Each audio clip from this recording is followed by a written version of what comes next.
5ই August আমার জন্য একটা বিশেষ দিন। এই দিনই আমার আত্মগোপনে যাইতে হয় 2018 সালের 5ই আগস্ট। আল্লাহর কি অসীম কুদরত, ঠিক 6 বছর পরে হাসিনা শাহীর পতন ঘটে সেই একই দিনে। সে দিল্লি পলায়। আজ সেই মহিমান্বিত দিন, যেদিন আমরা বিজয়ী হয়েছিলাম। মূল আলাপে যাওয়ার আগে আমার আত্মগোপনে যাওয়ার ঘটনাটা একটু জানে নি। আপনারা অনেকেই হয়তো জানেন না, জানার আগ্রহ আছে। 2018 সালের 5ই আগস্ট তখন নিরাপদ সড়কের আন্দোলন চলতেছে। ওই দিনই ফটোগ্রাফার শহীদুল আলম গ্রেপ্তার হন। আর আমাকে ডিজিএফআইয়ের কচুক্ষেতের অফিসে ফোন করে ডাকা হয়। বলা হয় চা খাইতে ডাকতেছে, কারণ আমার সাথে আলাপ আছে। তো যে কোনো জায়গায় সে আলাপ হইতে পারে, আমার বাসায়, অফিসে, কোনো কফি শপে, কিন্তু তাদের হেড অফিসে কেন? কোনো উত্তর নাই। আমি কইলাম অন্য জায়গায় আসেন, আমার অফিসে আসেন, বাসায় আসেন। এটা কফি শপে যাই, ওনারা যাবেন না। আমাদের চাপাচাপি করে ওই সন্ধ্যাতেই যাইতে হবে, ওনাদের অফিসে ঢুকতে হবে আমাদের। তখন আমি অধিকারের সাথে কাজ করি, গুম নিয়া, টর্চার নিয়া, ওই আপনার ভাই শহীদুল আলম ওনাদের সাথে গুমের ডকুমেন্টেশন করি। এইভাবে ফোন কইরা ডিজিএফআই ডাকে। আকরামুলকে এইভাবে ডাকছিল। আমি লুকায় পড়ি। পরদিন ডিজিএফআই আমার বাসা অফিস রেড করে। আমার বাসার সামনে পাহারা বসায় 24 ঘন্টা। বাসার লোক বাইরে গেলে তারে ফলো করে। যাই হোক, 5 মাস আমি নানা জায়গায় লুকায় থাকি। এই ছবিটা আমার পরিবারের সাথে শেষ ছবি দেশে। আগের দিন 4 আগস্ট আমার বাবার সাথে আর শেষ দেখা হয় নাই। ওই ছবি তোলার পরে আমার নানার টুপি পড়া মৌলানা বেশে ছবি, দাড়িওয়ালা ছবি দেখেছেন না আপনারা অনেকে? ওই সব সেই টাইমের ছবি। আমার নিয়ে বিখ্যাত পত্রিকা টেলিগ্রাফ স্টোরি করে ওই অগাস্ট মাসে। আমার দুনিয়ার কাছে প্রমিনেন্ট ব্লগার হিসেবে পরিচয় করা দেয়। ভয়েস অফ আমেরিকা ছাপে, আরও অনেকেই ছাপে। যাই হোক, তারপরে 5 মাস পরে আমি ব্যাংকক হইয়া প্যারিসে আসি।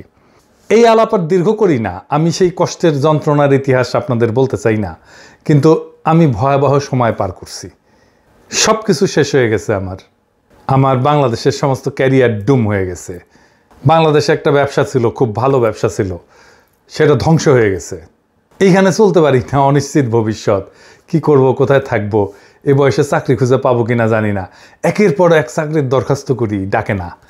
ফার্নিচারের দোকান আছে না, ইকেয়া, আপনারা চেনেন, সেখানে ফর্কলিফট অপারেটরের চাকরিতে অ্যাপ্লাই করেছিলাম, সেখানেও নেয় নাই। বলছে এই চাকরি তুমি করবা না। কত রকম মানুষ কতভাবে সেই চরম ভালনারেবল টাইমে আমার প্রতারণা করছে, তার হিসাব নাই। এর মধ্যে আমার বগুড়ার আর ঢাকার বাসায় নিয়মিত পুলিশ হানা দেয়, একের পর এক মামলা দিতেছে। ভয়ঙ্কর ভয়াবহ অবস্থা। যাই হোক, এসব বললাম যে এই টাইমটা ছিল আমার জন্য একটা রোলার কোস্টার রাইডের মতো। আপনি যখন সবচেয়ে ভালনারেবল, সেই সময় আপনি রোগাক্রান্ত হন। আপনি যখন সবচেয়ে দুর্বল, আপনার রোগ প্রতিরোধ ক্ষমতা যখন সবচেয়ে কম, তখন আপনাকে ব্যাকটেরিয়া ভাইরাস আক্রমণ করে। আমারও করেছে। হ্যাঁ, সোশ্যাল ব্যাকটেরিয়া, সোশ্যাল ভাইরাস এই সমাজের।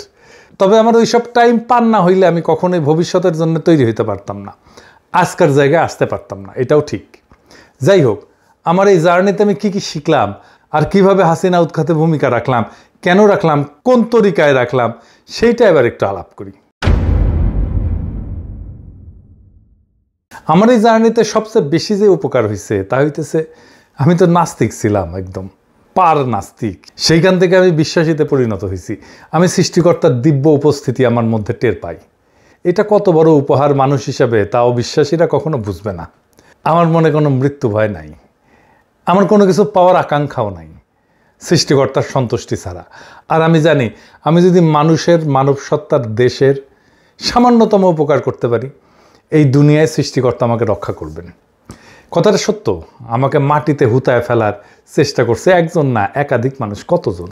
বাঙ্গু সুশীল, বাম, হিন্দুত্ববাদী, সো কল্ড সেকুলার, নাস্তিক, আওয়ামী লীগ, কেউই পারে নাই। আমি জানি পারবেও না। আমি এই অ্যাক্টিভিজমে আবিষ্কার করলাম বাংলাদেশের সবচেয়ে বড় সংকট। সেটা হইতেছে বাংলাদেশকে একটা রাষ্ট্র হিসেবে গড়ে উঠতে দিতে চায় না কে? ইন্ডিয়া। তার অখণ্ড ভারত কল্পনায় বাংলাদেশ তার অংশ। এটি আমাদের বিপদ। সেই বাংলাদেশ অংশকে সে আদর্শিকভাবে পদানত করবে, অথবা এমন শাসক রাখবে যে তার অনুগত। এটাই হাসিনার শাসন।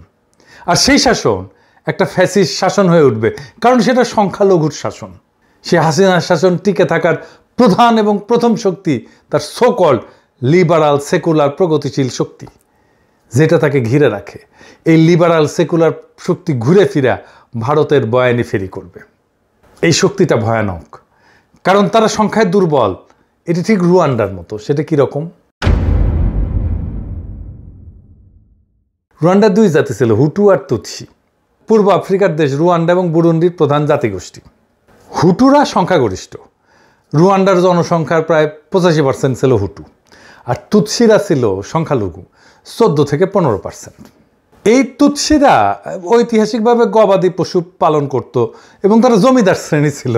বাঙ্গুল্যান্ডে যেরকম জমিদার শ্রেণী ছিল কলকাতার হিন্দুরা, ঠিক সেই রকম তারা ছিল সমাজের অভিজাত শাসক শ্রেণী। জার্মান এবং পরে বেলজিয়ান উপনিবেশবাদীরা তুৎসিদের উন্নত শাসনযোগ্য জাতি হিসেবে চিহ্নিত করে। তারা প্রশাসনে শিক্ষায় প্রাধান্য দেয়, ঠিক একইভাবে বাংলাদেশে যেটা ঘটছে। ফলে হুটুরা সংখ্যাগরিষ্ঠ হইয়াও রাজনৈতিক বা অর্থনৈতিকভাবে বঞ্চিত থাকে। বাংলাদেশে একই ঘটনা দেখেন, সেই জমিদার প্রথা, সেই কলকাতার হিন্দুরা, বাংলাদেশের সাধারণ মুসলমানরা হুটু, আর ক্ষমতাসীন প্রগতিশীলরা তুৎসি। এখনও তুৎসিরাই ক্ষমতায়। দুর্বলের শাসন ভয়ঙ্কর হয়, কারণ তারা সবসময় ভয়ে থাকে।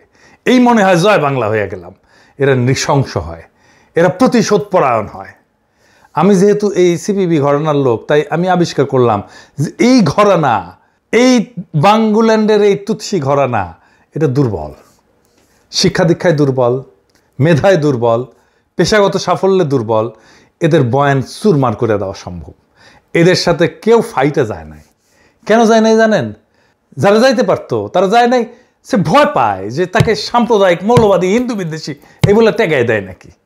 সে তার ইসলামী নাম পরিচয় নিয়ে লজ্জিত এবং বিব্রত থাকে। এই কাজটা খুব ইন্ডিয়া ভালোভাবে করছে। গতকালই একজন আমারে বলতেছে যে, আমার পোস্টে এসে, যে ইন্ডিয়া যেইভাবে বাংলাদেশকে দেখাইতে চায়, আপনি সেই দিকে নিয়ে যাইতেছেন বাংলাদেশকে। আপনি আসলে ইন্ডিয়ার উপকার করতেছেন, আপনি বাংলাদেশের শত্রু। ইন্ডিয়া আমারে নিয়ে কি ভাবলো সেটা দিয়ে বাংলাদেশের রাজনীতি নির্ধারিত হবে? বাংলাদেশ কি ইন্ডিয়ার ইচ্ছা অনুযায়ী চলবে? দেখলাম কে একজন কইতেছে, আমার অ্যাক্টিভিজমের ফলে পশ্চিমবঙ্গে বিজেপি জিতবে।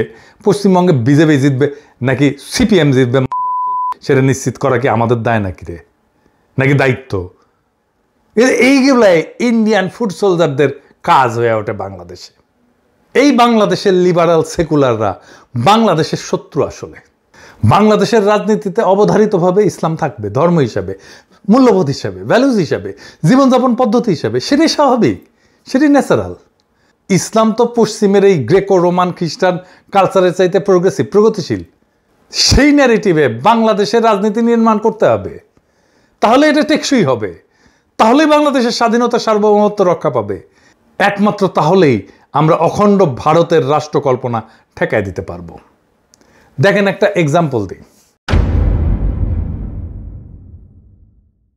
চরমনায়ের পীর সাহেব, উনারে শরিয়া আইন নিয়ে খালেদ মহিউদ্দিন নাস্তানাবুদ করে দিল।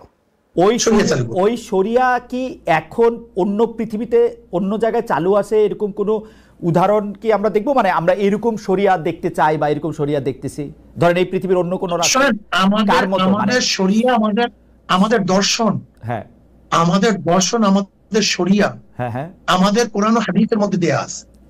এখনকার কোন রাষ্ট্র আছে কিনা? আমার মধ্যে দেখেন এখনকার কোন রাষ্ট্র ব্যবস্থা আছে কিনা, এরকম রাষ্ট্র ব্যবস্থা আছে কিনা? আফগানের মধ্যে আপনারা দেখতে পারেন, সেখানে শরিয়া অনেক বেশি। কার মধ্যে? আফগানিস্তানের মধ্যে। আফগানিস্তানের মধ্যে। আপনি আফগানিস্তানের মতো একটা বাংলাদেশ বানাতে চান? হ্যাঁ, বানাতে চাই। আর ইরানের মতো? দেখেন, ইরানের ব্যাপারটা হলো, যেখানে ইরানের যদি ভালো ভালো যে দর্শনগুলি আছে, ইরানের যে ভালো দর্শন, ওকে, যেটা শরিয়াতে সাংঘর্ষিক না। আমেরিকার যে ভালো দর্শন, শরিয়াতে সাংঘর্ষিক না। ইংল্যান্ডের কোনো ভালো দর্শন, শরিয়াতে সাংঘর্ষিক না। রাশিয়ার কোনো ভালো দর্শন, যেটা ইসলামের সাথে সাংঘর্ষিক না। এরকম জনগণের স্বার্থে। ওকে ওকে, তাহলে আমি মোরলেস মনে করতেছি যে আফগানিস্তানে এখন যে শরিয়া ভিত্তিক রাষ্ট্র ব্যবস্থা চালু আছে, আপনি বাংলাদেশে আপনারা যদি নির্বাচিত হন তো সেরকম একটা শরিয়া ভিত্তিক রাষ্ট্র ব্যবস্থা চালু করতে চান, তাই তো? এই হইতেছে বাংলাদেশের সেকুলার স্ট্যাবলিশমেন্ট, যে শরিয়া আইনকে একটা পরিত্যাজ্য ভয়ঙ্কর আইনি ব্যবস্থা হিসেবে দেখাইতেছে। সেকুলারদের এই পুরা ন্যারেটিভ, এবং চরমনায়ের পীর সাহেব দাঁড়াইতে পারলেন না আর্গুমেন্ট নিয়ে। সেকুলারদের এই পুরা ন্যারেটিভ ভেঙে দিতে হবে। বাংলাদেশের 82% মানুষ শরিয়া আইন চায়, তো এইটাকে কি আপনি গণ অভিপ্রায় বলবেন না? কিন্তু এইটা নিয়ে ইসলামী রাজনীতি যারা করেন তারাও কথা বলতে ভয় পান। তাদের কাছে এটা ব্যাখ্যা নাই, যেন ইন্ডিয়া এসে মেরে ফেলবে এটা বললে। এই জায়গায় আমি আবিষ্কার করছি আমি খুব সহজে পাল্টা ন্যারেটিভ দাঁড় করাইতে পারবো, শক্তিশালী ন্যারেটিভ দাঁড় করাইতে পারবো, সুরমার করে দিতে পারবো ওদের ন্যারেটিভ। ইন্ডিয়ান ন্যারেটিভ সব কয়টা জয় বাংলা করে দিতে পারবো ইনশাল্লাহ। আপনারা দেখছেন এর মধ্যে আওয়ামী লীগের পতন হয়েছে 2024-এ, কিন্তু তার রাজনৈতিক ন্যারেটিভ জয় বাংলা হয়েছে আগে। আমি বলতেছি না যে আমি একাই করছি, আরো অনেকেই করছেন। তাই ইন্ডিয়ারে বাংলাদেশে পরাস্ত করতে হইলে তার ন্যারেটিভ পরাস্ত করতে হবে, এইটাই এখনকার কাজ। তাছাড়া বাংলাদেশের স্বাধীনতার সার্বভৌমত্ব আমরা রক্ষা করতে পারবো না। এই লড়াইয়ে আপনি হাসিনা বিরোধী লড়াইয়ে যারা সাথে ছিল তাদের অনেককেই শত্রু হিসেবে আইডেন্টিফাই করবেন, তারা আপনার শত্রু হয়ে দাঁড়াবে। আপনারা দেখতেছেন কারা শত্রু হয়ে দাঁড়াইতেছে। আমি আমার এই অ্যাক্টিভিজমের মধ্যে আবিষ্কার করলাম এই হাসিনা বিরোধী লড়াইয়ের মূল ভ্যানগার্ড হবে মাদ্রাসা পড়ুয়ারা, ইসলামের চেতনায় বলিয়ান সাধারণ মুসলমানেরা। তাই হয়েছে আন্দোলনে মাঠে মাঠে নামাজের জন্য দাঁড়ায় যাওয়া বাংলাদেশে আগে কখনো ঘটে নাই।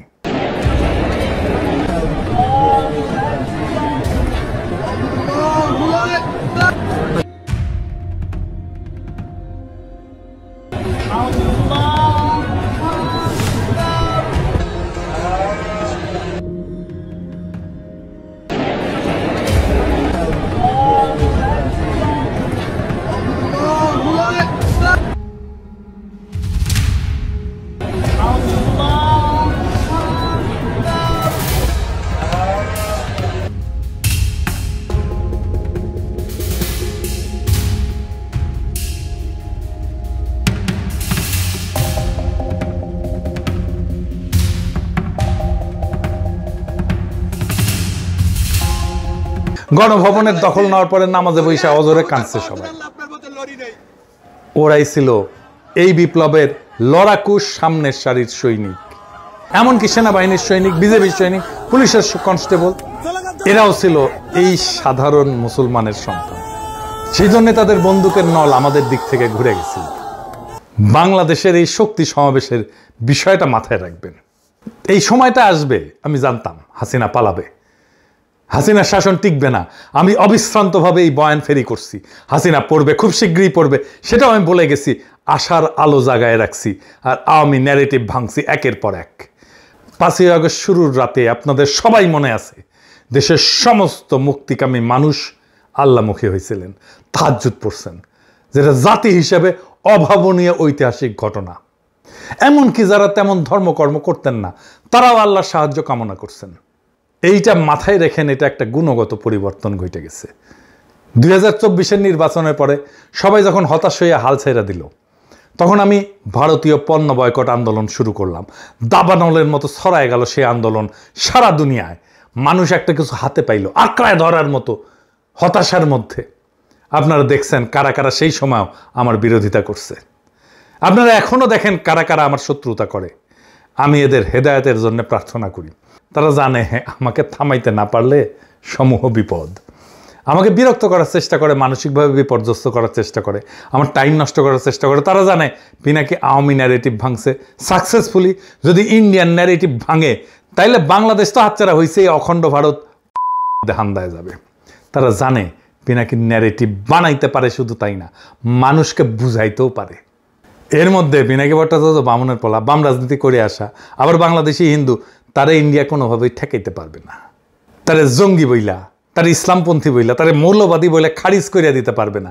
তারা মনে করে এটা ঘরের শত্রু বিভীষণ, ইন্ডিয়া সব বয়ান ভাঙ্গা যাবে ইনশাল্লাহ। তাই তারা আমাকে হুতায় দেওয়ার সব চেষ্টা করবে। আপনারা সেটা দেখতেছেন, আরও দেখবেন। কিন্তু আমি বলছি তারা আমার শিখতে পারবে না। হাসিনা পতনের পরে ঠিক 1 বছর হইল, আমরা আগাইছি নাকি পিছাইছি? এই প্রশ্ন অনেকেই করতেছেন, অনেকের মধ্যে হতাশা। আসেন এই ব্যাপারটা একটু বুঝে দেখি। আমাদের লক্ষ্য হচ্ছে বাংলাদেশের ভবিষ্যৎকে সুরক্ষিত করা। বিএনপি, জামাত আর এনসিপি যদি ন্যূনতম কয়েকটা ইস্যুতে একমত হয় তাহলে দেশ রক্ষা পাবে। 1 নম্বর হইতেছে যেই দল ক্ষমতায় যাবে তারা কিভাবে বিরোধী দলের সাথে আচরণ করবে। তারা কি শান্তিপূর্ণভাবে ক্ষমতা হস্তান্তর করবে? তারা কি দমন নিপীড়ন করবে? তারা কি ভোটের ফল মাইনে নেবে? ভোটকে কি প্রভাবিত করবে না? এই প্রশ্নগুলোর উত্তর থাকতে হবে। 2 নাম্বার, বিরোধী দল সরকারের সাথে কিভাবে আচরণ করবে। তারা কি আওয়ামী লীগের মতো 200 দিন হরতাল করবে? 3 নাম্বার, ভারত কি আবার স্পেস দিবে? আবার মাতব্বরি করার জায়গা দেবে, দাদাগিরি করতে দেবে এবং ভারতের অন্যায্য আচরণকে মেনে নেবে। 4 নাম্বার, ইসলাম প্রশ্নটাকে কিভাবে ডিল করবে, সেকুলারদের কায়দায় ডিল করবে। 5 নাম্বার, বাংলাদেশ রাষ্ট্রটাকে যেটা আমরা গড়তে পারিনি সেটাকে কি গড়বে। দেখেন, এইটাকে যদি আমার ভবিষ্যতের পলিটিক্যাল ইকোসিস্টেম হিসেবে কল্পনা করি, সেইখানে দেখেন এই 3 দল এনসিপি, জামাত, বিএনপি এই সমস্ত পয়েন্টে একমত হইতে দ্বিধা করবে না। এবার বলেন তো বিএনপির ভাইরা, আওয়ামী লীগ কি এর কোনোটা মানবে বা মানছে বা মানার ইতিহাস আছে? নাই। তাই যারা আওয়ামী লীগকে ভোটে আনার কথা বলে বা আওয়ামী লীগ নিষিদ্ধের বিরুদ্ধে বলে, তাদের থেকে দূরে থাকবেন, তাদের দিয়ে প্রভাবিত হবেন না, কারণ তারা এই ইকোসিস্টেমটা ভেঙে ফেলবে। দেখাই দিয়ে একজনকে খুব বিএনপি প্রেমী আসছে, তাসনিম খলিল, যে আওয়ামী লীগ নিষিদ্ধের বিরুদ্ধে বলে, আওয়ামী লীগকে নির্বাচনে আনতে চায়। সাবধান থাকবেন এদের ব্যাপারে। আজ 1 বছর পরে হিসাবের খাতা খুললে অনেকেরই মনে হবে আমরা যেই পথ পরিক্রমা শুরু করছিলাম সেই পথের শেষের মঞ্জিলে কি পৌঁছাইছি? যেই মঞ্জিলের উদ্দেশ্যে যাত্রা শুরু করছিলাম সেই মঞ্জিলের ধূসর ছায়ার আহ্বান কি শুনতে পাই? প্রিয় দেশবাসী, একটা রাষ্ট্রের নির্মাণ আর অগ্রযাত্রার পথে শুধু যাত্রা আছে, শেষ নাই। পেছনে যাচ্ছিল, সামনেও তাই। এই পথে তীর্থ নাই, আছে তীর্থযাত্রা। আমরা সবাই সেই তীর্থহীন তীর্থের যাত্রী। কবিতার ভাষায় বলি, আজও তাই এ পথের শেষ নাহি পাই। জীবনের প্রথম প্রভাতে বিনা দ্বন্দ্বে বিনা প্রশ্নে উন্মুক্ত দুহাতে তীর্থপথ মহাদীক্ষা করেছি গ্রহণ। দিবসান্তে আজ যেন মন নাহি ভোলে সেই দীক্ষা তীর্থ নয়, তীর্থপথ আমাদের মনে যেন রয়। ইনকিলাব জিন্দাবাদ।